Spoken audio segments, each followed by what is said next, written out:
శ్రోతలు ఎవరూ కూడా గరిమెళ్ల బాలకృష్ణ ప్రసాద్ గారిని మర్చిపోయే అవకాశం లేదు.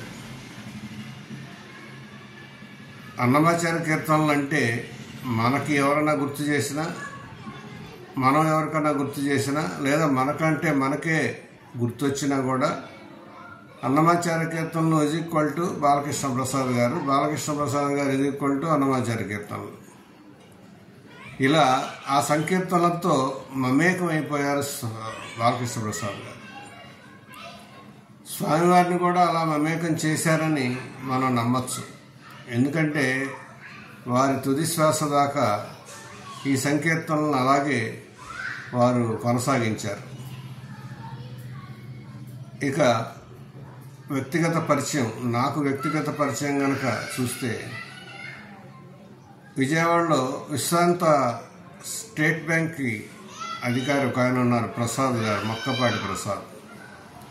వారు శ్వాస అనే సంస్థ ద్వారా ప్రతి సంవత్సరం అన్నమాచార్య జయంతి రోజున ఒక వారం రోజుల పాటు సంకీర్తన యజ్ఞంలాగా చేయించి మాలాంటి గాయకులతో పాడిస్తుంటారు. అలా పాడే క్రమంలో ఒక సంవత్సరం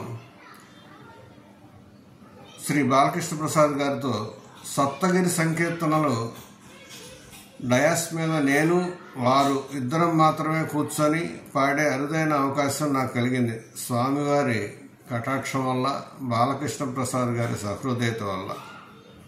ఎందుకంటే వారితో పాడడానికి అంతకుముందు ఆయన కార్యక్రమం ఒక అరగంట క్రితం కార్యక్రమం చేశారు, బుల్లెమ్మ అనే వారి సహగాయంతో. వారిద్దరు పాడొచ్చు, అయినా కానీ వారి పక్కన నన్ను కూర్చోబెట్టుకొని మేమిద్దరం పాడాం. బుల్లెమ్మ గారు వెనక కూర్చొని వారు పాడారు.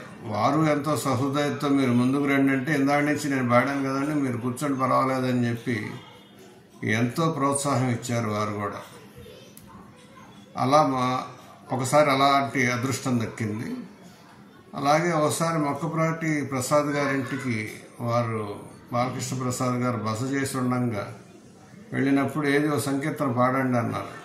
నేను ఇంతటా ఇన్నిట 21 కీర్తన అభోగి రాగంలో అది పాడితే చాలా ఆనందించారు. బాగా వచ్చింది మీకు గాత్రంలో.